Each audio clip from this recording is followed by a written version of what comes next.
Hi, I'm Karina Fraley for Expert Village, and we are making our little pilgrim placeholders, and we are just about done. We are going to trim up the hat a little bit. So we're going to take our black fabric, and again, I'm using just some black cotton scraps that I had left over, and just kind of eyeball it. You cut a little strip like that, and you want to go ahead and measure, make sure that it goes around the hat like that.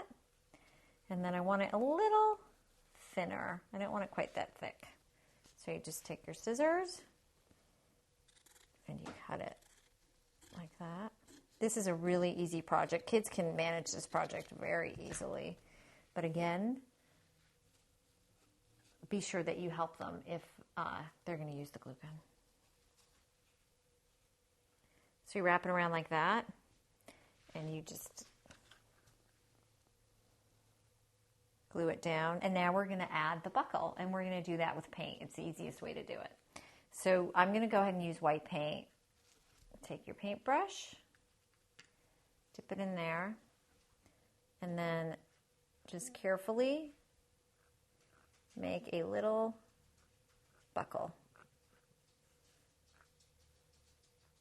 So that's your pilgrim, and now you're going to just make your place card, and you can use whatever you want, cardstock, paper, or foam. I went ahead and used foam for mine. You just cut out whatever the right size is.